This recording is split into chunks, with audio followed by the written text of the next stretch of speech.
तो ये आर्मी के एग्जाम्स के दृष्टि से या किसी भी कॉम्पिटिटिव एग्जाम की दृष्टि से आपका यहाँ से एक प्रश्न जो है बन जाता है। मतलब ज्यादातर जो है ये जो छोटे एग्जाम है यहाँ से संविधान के स्रोत से प्रश्न आपके बनते हैं।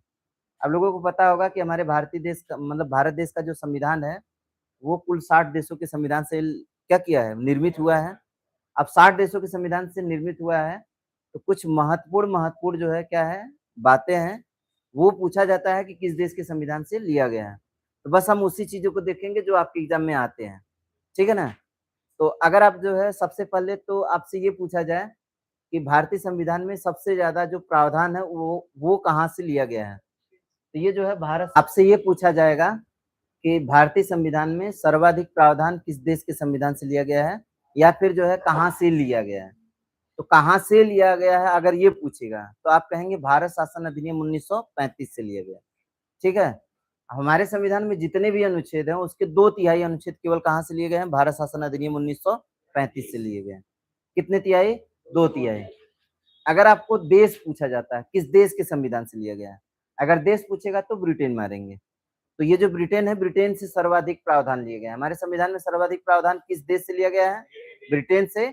लेकिन अगर किस जगह से जो है बात करता है तो हम कहेंगे किस अधिनियम से कहता है, तो भारत शासन अधिनियम 1935 से सर्वाधिक प्रावधान लिए गए हैं।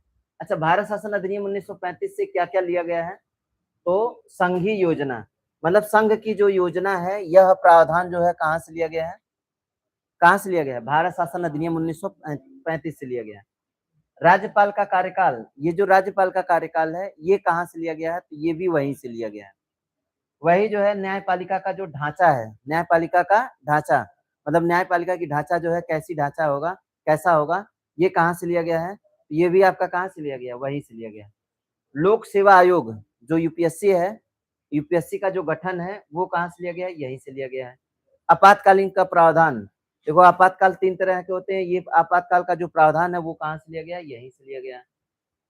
प्रशासनिक विवरण, प्रशासनिक विवरण, ये जो प्रशासनिक विवरण है ये भी कहाँ से लिया गया है? यहीं से लिया गया है। तो ये जो है आपका हो गया कहाँ से? तो हम कहेंगे भारत शासन अधिनियम 1935 से। तो भारत शासन अधिनियम 1935 से क्या क्या लिया गया है? मेनली जो है आप देखेंगे तो क्या लिया गया है? संघीय योजना। तो ये संघ की जो योजनाएं होती है वो सब हो गया। राज्यपाल का जो कार्यकाल है वो हो गया। इसके साथ साथ जो है न्यायपालिका का जो ढांचा है वो हो गया। और आपका जो है लोक सेवा आयोग, लोक सेवा आयोग हो गया। आपातकालीन जो प्रावधान है वो हो गया। और प्रशासनिक विवरण जो हो गया ये हो गया, ठीक है ना। तो ये आपका हो गया कहाँ से? भारत शासन अधिनियम 1935 से। कोई दिक्कत इसमें किसी को नहीं होना चाहिए, है ना। अब आ जाते हैं हम लोग देश की बात करते हैं। तो देश में जो है सबसे पहला जो नंबर आ जाता है वो किसका आता है? ब्रिटेन का आता है। तो देखो आपके एग्जाम की दृष्टि से या फिर हम कहें कि कोई भी कॉम्पिटेटिव एग्जाम होगा उसकी दृष्टि से जो है मैं सबको जो है डिवाइड करके बता देता हूँ। जैसे आपसे ब्रिटेन से पूछा जाएगा कि ब्रिटेन से जो है, ब्रिटेन से कौन सा प्रावधान लिया गया है, तो सबसे पहला जो है ये हर एग्जाम के लिए इंपॉर्टेंट है। कौन सा? संसदीय शासन प्रणाली। संसदीय मतलब लोकसभा, राज्यसभा, विधानसभा, ये विधान परिषद, ये सब जो है आपका प्रावधान कहाँ से लिया गया है? तो ब्रिटेन के संविधान से लिया गया है। विधि का शासन, विधि का शासन, यह भी प्रक्रिया कहाँ से लिया गया है? ब्रिटेन के संविधान से। हालांकि जो है आर्मी के एग्जाम के लिए ये इंपॉर्टेंट उतना नहीं है।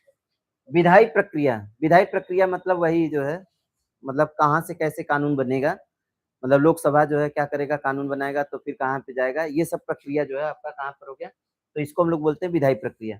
तो विधायी प्रक्रिया या फिर हम कहें विधानमंडल, लोकसभा, राज्यसभा वाला जो प्रावधान है वो कहाँ से लिया गया है? ब्रिटेन से लिया गया है। एकल नागरिकता बहुत इंपॉर्टेंट है, ये हर एग्जाम के लिए बहुत इंपॉर्टेंट है। ये आर्मी के लिए भी है और प्लस जो है आपका अन्य जो एग्जाम है उनके लिए भी है। तो भारत में जो है एकल नागरिकता का प्रावधान है वो कौन सा है? भारतीय नागरिकता। कौन सी नागरिकता? भारतीय। वही जो है मंत्रिमंडल प्रणाली। तो मंत्रिमंडल प्रणाली जो है आपका कहाँ से लिया गया है? तो हम कहेंगे कहाँ से? ब्रिटेन से लिया गया है।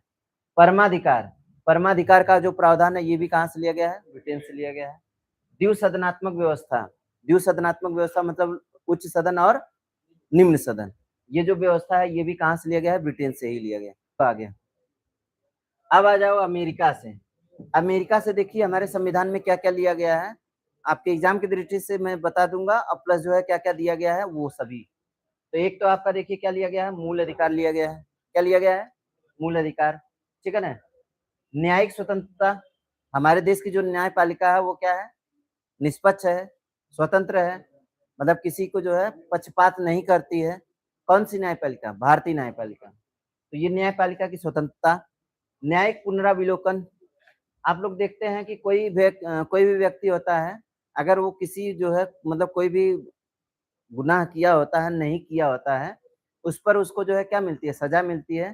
तो उसका पुनः फिर से जो है केस चलता है, केस चलने पर वह क्या हो जाता है, ये साबित हो जाता है कि नहीं, इसको जो सज़ा मिली थी, वह सज़ा जो है सही नहीं थी, तो फिर उसको बरी कर दिया जाता है। तो इसको हम लोग बोलते हैं न्यायिक पुनरावलोकन।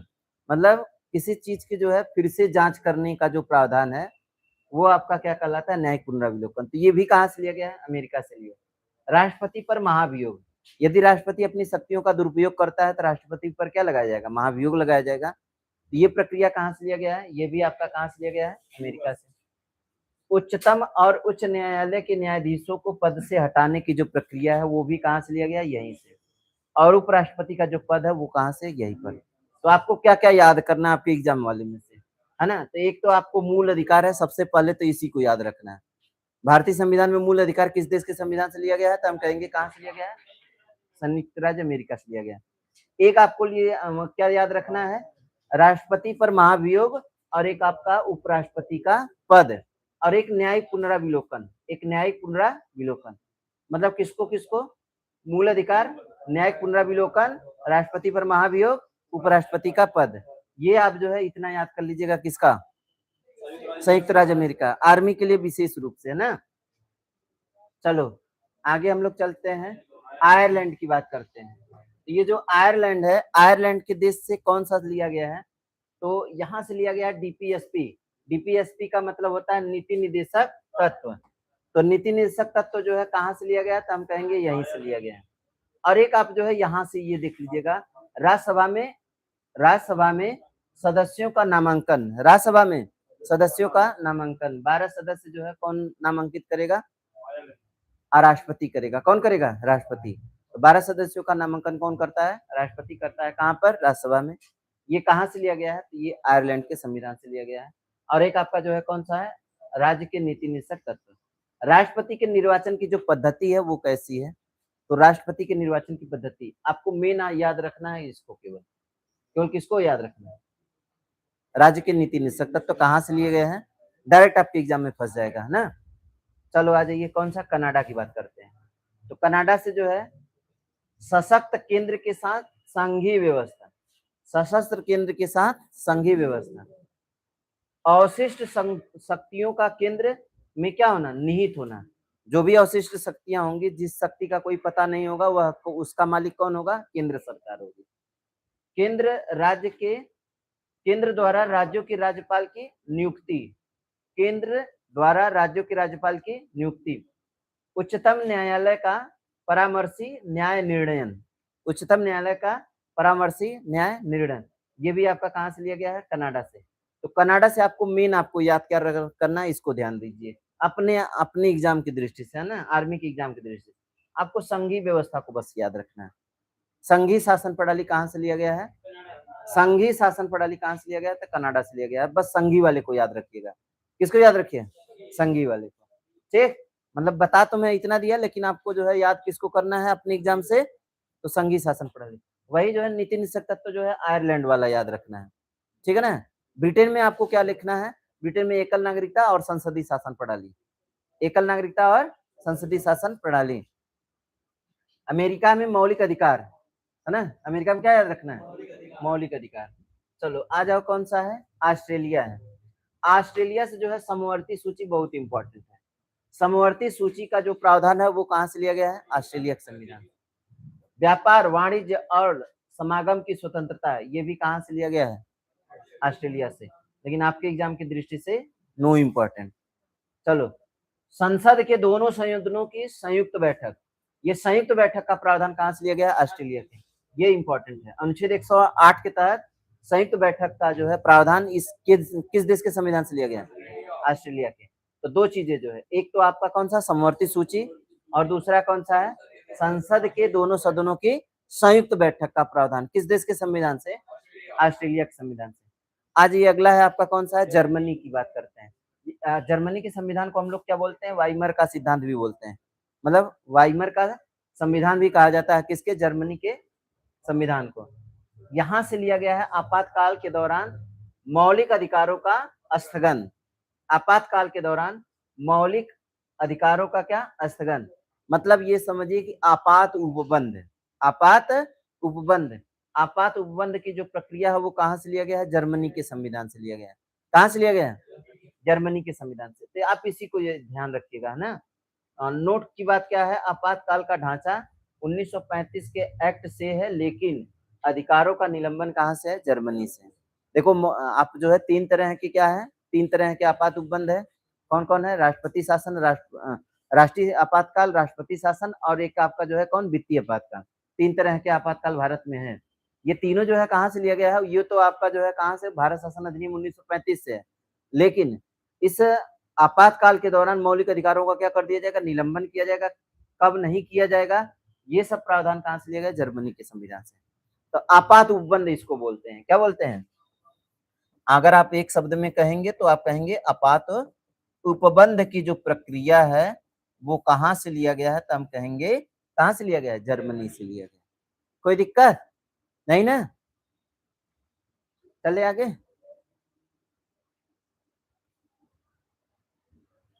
चलो आगे हम लोग देखते हैं, अगला है कौन, सोवियत संघ रूस, जिसको हम लोग बोलते हैं यूएसएसआर। अब जो है इसका नाम बदल दिया गया है, क्या, रूस हो गया है। पहले क्या हुआ करता था, यूएसएसआर हुआ करता था, सोवियत संघ रूस हुआ करता था। लेकिन हाँ, ये जो है यहाँ से क्या लिया गया है, तो यहाँ से लिया गया है मौलिक कर्तव्य। मौलिक कर्तव्य और मौलिक अधिकार दोनों में अंतर समझिएगा।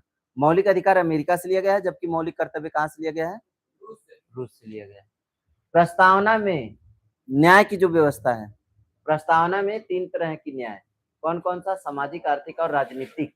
ये जो है प्रस्तावना में न्याय का जो प्रावधान लिया गया है वो कहां से लिया गया है, सोवियत संघ रूस से लिया गया। प्रस्तावना में तीन तरह के न्याय की बात है, कितने तरह की, तीन तरह की, सामाजिक, आर्थिक और राजनीतिक।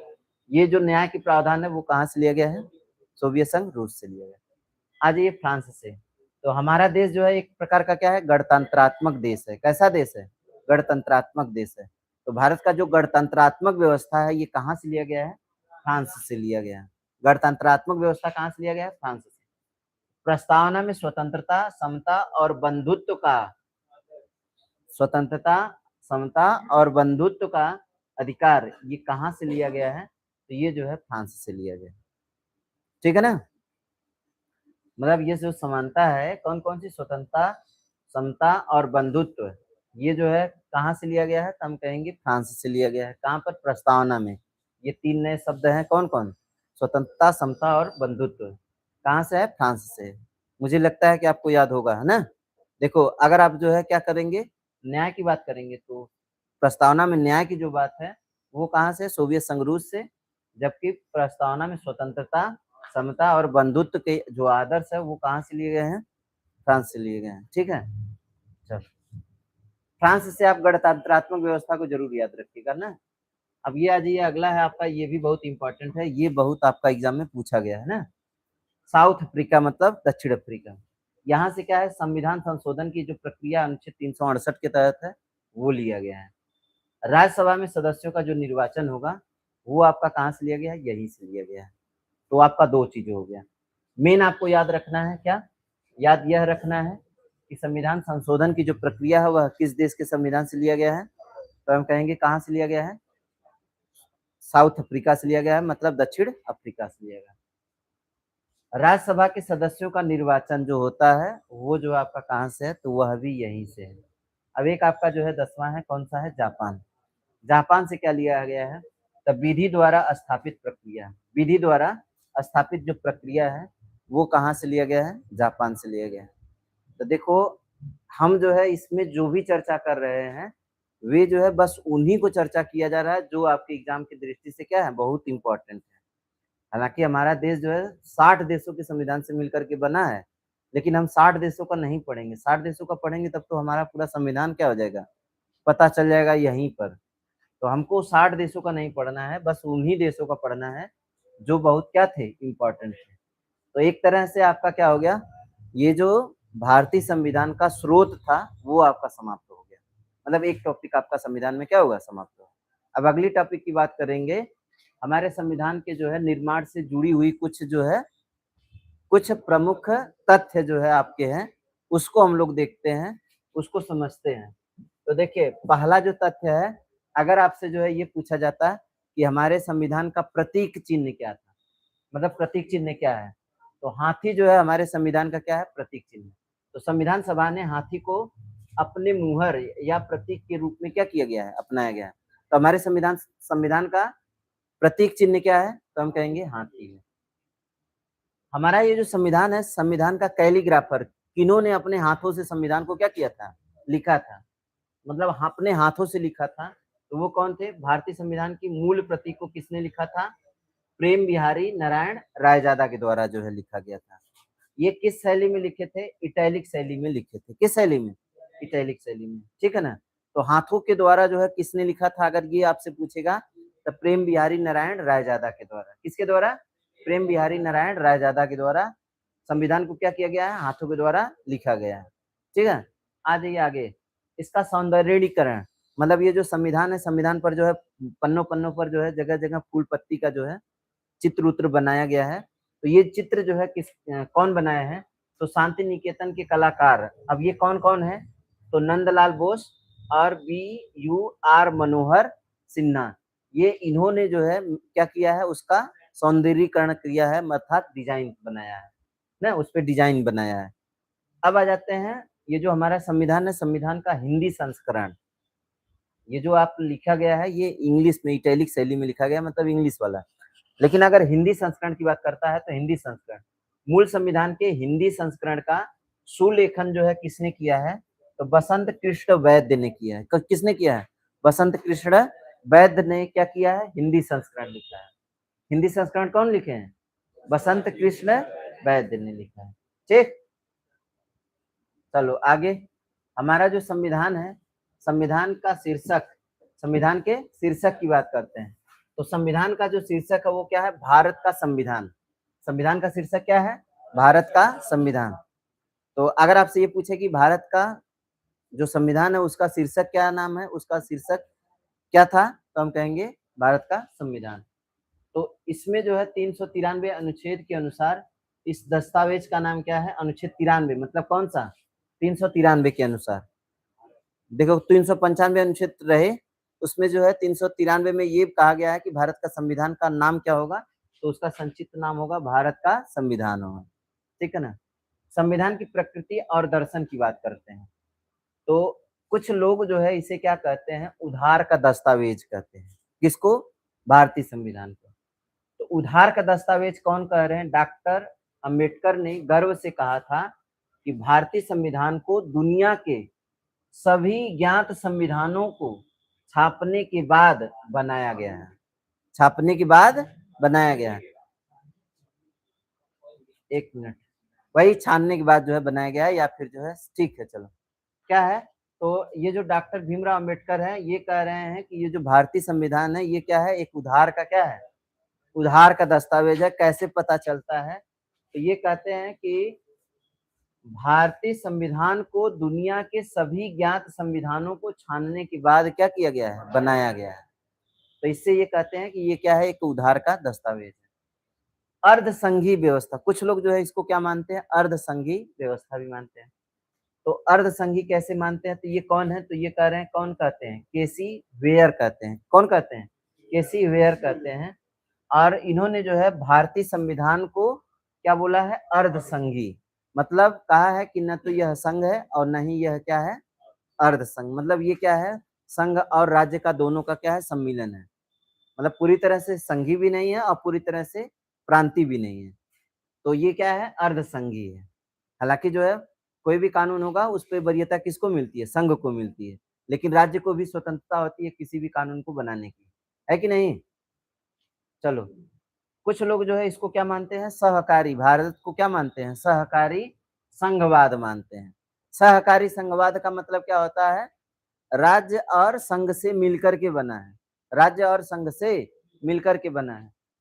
तो ग्रेनविले हैं, ग्रेनविले ऑस्टिन है, इन्होंने जो है इन्होंने क्या कहा है, भारतीय संघवाद को सहकारी संघवाद की क्या दी है, संज्ञा दी है।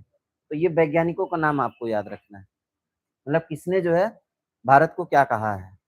तो डॉक्टर भीमराव अम्बेडकर ने क्या कहा, उधार का थैला। डॉक्टर भीमराव अम्बेडकर ने क्या कहा है, उधार का थैला।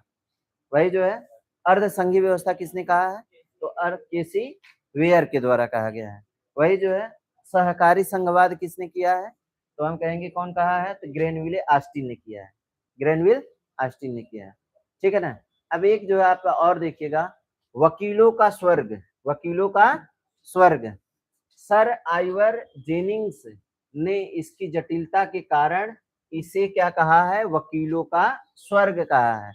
मतलब ये कानून जो है इतना जटिल है कि आम जनता को समझ में नहीं आता है, तो लोग जो है किसके पास भाग के जाएंगे, वकील के पास जाएंगे।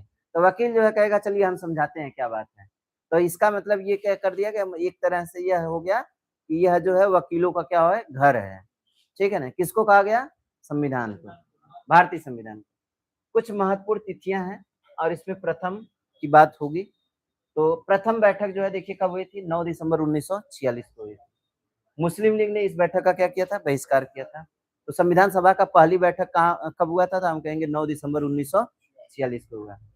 उद्देश्य प्रस्ताव, तो उद्देश्य प्रस्ताव की बात करेंगे तो संविधान सभा में उद्देश्य प्रस्ताव को कब पेश किया गया था, 13 दिसंबर 1946 को।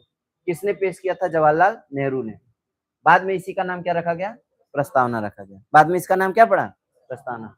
राष्ट्रीय ध्वज की बात करते हैं, तो अपना राष्ट्रीय ध्वज कब अपनाया गया संविधान सभा के द्वारा, तो 22 जुलाई 1947 को हमारा जो राष्ट्रीय ध्वज है तिरंगा है, इसको क्या किया गया, अपनाया गया। तो आपसे पूछेगा कि तिरंगा को राष्ट्रीय ध्वज के रूप में कब अपनाया गया, 22 जुलाई 1947 को।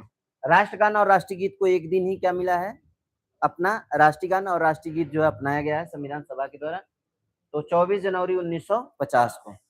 फिर जो है अंतिम बैठक, संविधान सभा की अंतिम बैठक कब हुई थी, 24 जनवरी 1950 को। इसी दिन डॉक्टर राजेंद्र प्रसाद को भारत का प्रथम राष्ट्रपति भी क्या किया गया था, चुना गया था। तो भारत के पहले राष्ट्रपति कौन थे, डॉक्टर राजेंद्र प्रसाद। इनको कब चुना गया था, 24 जनवरी 1950 को। कब, संविधान सभा की जो अंतिम बैठक थी उसी में।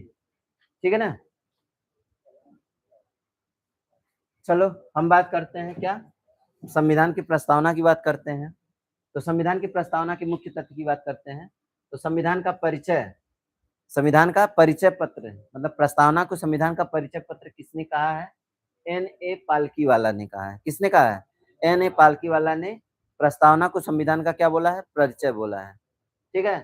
प्रस्तावना को संविधान का परिचय पत्र किसने कहा है, तो हम कहेंगे N.A. पालकीवाला। वही जो है अपरिवर्तनीय, मतलब ये जो प्रस्तावना है, ये प्रस्तावना क्या है, अपरिवर्तनीय है। मतलब प्रस्तावना को न्यायालय में चुनौती नहीं दी जा सकती। मतलब ये जो प्रस्तावना है, प्रस्तावना में कोई भी परिवर्तन हो सकता है, लेकिन न्यायालय में उसको चुनौती नहीं दिया जा सकता है। मतलब हम न्यायालय में नहीं उठा सकते। ठीक है। तो न्यायालय क्या है, अपरिवर्तनीय है। कौन, प्रस्तावना। संशोधन, तो ये जो प्रस्तावना है, प्रस्तावना में संशोधन किया जा सकता है। संशोधन किया जा सकता है कि नहीं किया जा सकता है, तो हम कहेंगे संशोधन किया जा सकता है। ठीक है। प्रस्तावना में अब तक केवल एक बार संशोधन हुआ है, कब हुआ है, 42वां संविधान संशोधन 1976 में। बदलाव क्या हुआ है, तो इसमें समाजवादी, पंथ निरपेक्ष और अखंडता, 3 नए शब्द जोड़े गए हैं। 3 नए शब्द जो है प्रस्तावना में क्या किए गए हैं, जोड़े गए हैं, है ना। कितने नए शब्द जोड़े गए, 3 नए शब्द जोड़े गए हैं। ठीक है। कौन कौन, समाजवादी, पंथ निरपेक्ष और अखंडता। ये 3 नए शब्द जो है कहाँ पे जोड़े गए हैं, प्रस्तावना में। कब जोड़े गए हैं, 42वां संविधान संशोधन 1976। तो प्रस्तावना में संशोधन किया जा सकता है कि नहीं, तो किया जा सकता है। लेकिन प्रस्तावना संविधान न्यायालय प्रवर्तनीय है कि नहीं है, तो हम कहेंगे न्यायालय प्रवर्तनीय नहीं है। न्यायालय प्रवर्तनीय नहीं है। कौन नहीं है, प्रस्तावना। शक्ति का स्रोत, देखो प्रस्तावना में शक्ति का स्रोत जो है किसको माना गया, जनता को माना गया। प्रस्तावना में शक्ति का स्रोत जो है किसे माना गया, जनता को। तो शुरू होता है कहाँ से, हम भारत के लोग। यह दर्शाता है कि शक्ति का अंतिम स्रोत कौन है, भारत की जनता है। ठीक है ना। संविधान की अंतिम शक्ति किसमें निहित होती है, भारत की जनता में। ठीक। चलो अब बात करते हैं कि ये जो हमारा संविधान बना था, तो उसमें जो है कुल कितने अनुच्छेद थे? 395 अनुच्छेद थे। कितने अनुच्छेद? 395। लेकिन अभी कितने हैं? 470 प्लस हो चुके हैं। कितने हो चुके हैं? 470 प्लस। जब हमारा संविधान बना था उस समय कुल कितने भाग थे? 22। लेकिन वर्तमान में कितने हैं? 25। गणना की दृष्टि से, गणना की दृष्टि से कितना? लेकिन मूल रूप से कितना है? 22 ही है। चलो, जब हमारा संविधान लागू हुआ उस समय कुल अनुसूचियां कितना थी? 8। लेकिन वर्तमान में कितना है? 12 है। 4 और नए अनुसूचियों को क्या किया गया? जोड़ा गया। संशोधन, जब हमारा मूल संविधान बना था तो कोई संशोधन नहीं, लेकिन वर्तमान में जो है 106 संशोधन हो चुके हैं। कितने संशोधन? 106 संशोधन हो चुके हैं। ठीक है ना? मतलब संविधान में जो है हमारा, देखिए क्या है, हमारा संविधान परिवर्तनशील है। जिस तरह की क्या होगी व्यवस्था होगी उसके अनुसार संविधान में क्या होगा? परिवर्तन होगा। इसीलिए जो है बीच बीच में संविधान में क्या होते हैं? संशोधन होते हैं। ठीक है,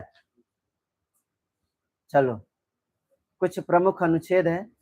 हाँ, आर्मी के एग्जाम की दृष्टि से जो है अनुच्छेद आपके जो है क्या किए गए हैं? पूछे गए हैं। अनुच्छेदों को क्या किया गया है? पूछा गया है।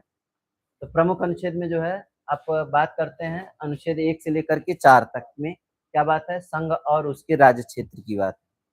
तो अनुच्छेद 1 में क्या है? भारत जो इंडिया है, राज्यों का एक क्या है? संघ है।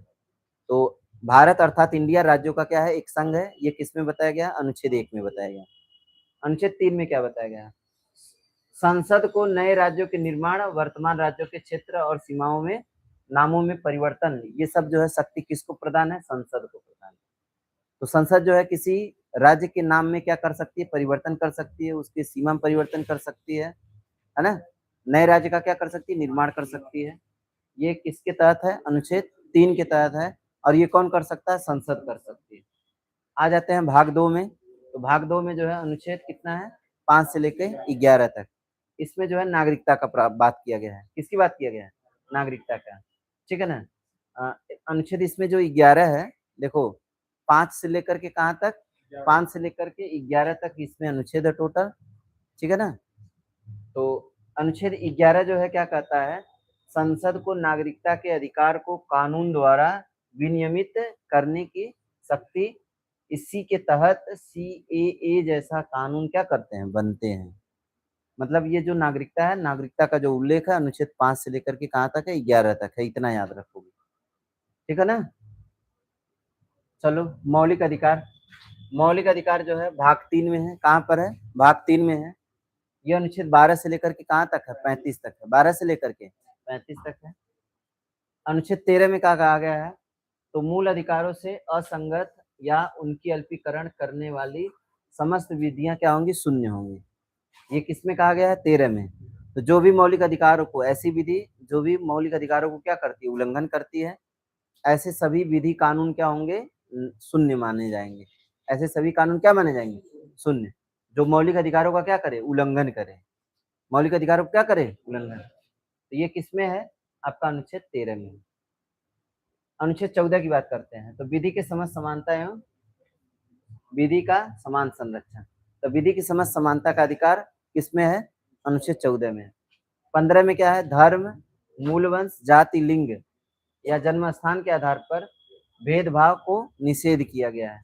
किसी के साथ भेदभाव नहीं होगा। ये आपका कहाँ पर है? 15 में। अब जो है 16 की बात करते हैं। तो लोक नियोजन के संदर्भ में समानता का अधिकार। लोक नियोजन के विषय पर सभी को क्या है? समान अधिकार है। मतलब ये जो नौकरी वगैरह है इन सभी में जो है सबको क्या है? समानता है। ठीक है। अनुच्छेद 17, अनुच्छेद 17 इसमें नहीं है। अनुच्छेद 17 में क्या होता है? अस्पृश्यता का अंत। अस्पृश्यता का अंत मतलब छुआछूत।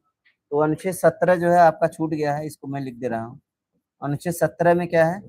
अस्पृश्यता का अंत। अस्पृश्यता का अंत मतलब छुआछूत का अंत।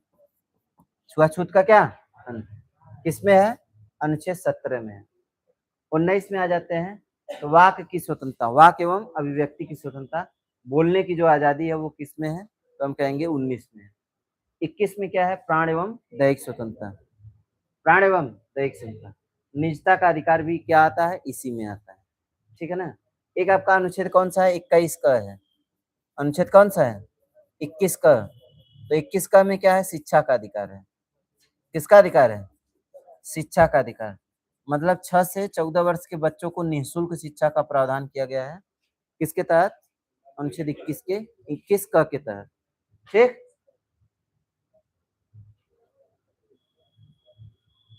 चलो थोड़ा सा देख लेते हैं ना।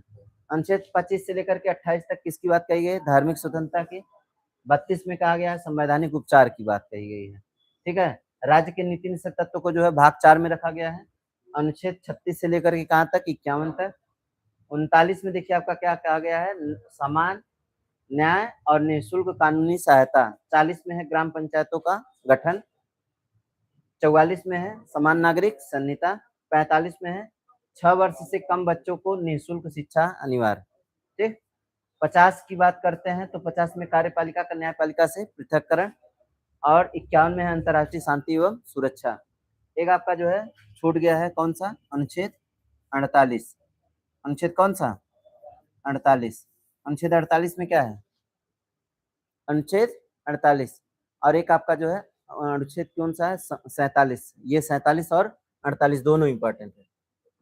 अनुच्छेद 47। तो पहले 47 वाला जान लीजिए। अनुच्छेद 47 में क्या है? तो कोई भी जो है नशीले चीजें होती हैं उनका क्या है? नशीली चीजों का क्या करते हैं? प्रतिबंध। तो नशीली वस्तुओं पर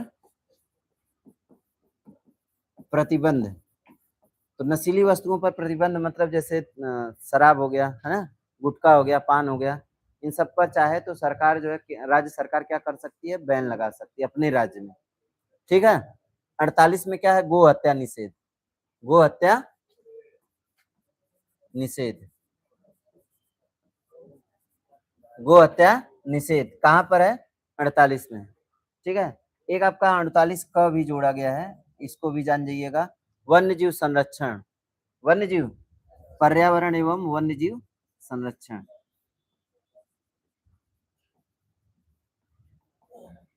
ठीक है, इसको भी आप कर लीजिएगा तो ये आपका जो है आपका कंप्लीट है ना। तो आपका कहाँ तक हो गया? 51 तक हो गया। कहाँ तक हो गया? 51। 51 में क्या है? अंतरराष्ट्रीय शांति एवं सुरक्षा कायम रखने का कार्य कौन करेगी? राज्य करेगी। कौन करेगी? राज्य करेगी। वही जो है देखिए 50 में क्या था? कार्यपालिका का न्यायपालिका से क्या रहेगा? पृथककरण। मतलब जो कार्य कार्यपालिका करेगी उसमें न्यायपालिका हस्तक्षेप नहीं करेगी, जो न्यायपालिका करेगी उसमें कार्यपालिका हस्तक्षेप नहीं करेगी। और आपका जो है कौन सा? 48 में है गो हत्या निषेध। मतलब राज्य में जो है राज्य सरकार चाहे तो गो हत्या निषेध को क्या कर सकती है? लागू कर सकती है। वही जो है 47 में क्या है? तो ये जो है नशीले पदार्थों का क्या? प्रतिबंध। और उच्च पोषाहार की व्यवस्था करना, ये किसकी जिम्मेदारी है? राज्य की जिम्मेदारी है। ठीक है ना। चलो बाकी हम लोग करेंगे कल, है ना। इसको हम यही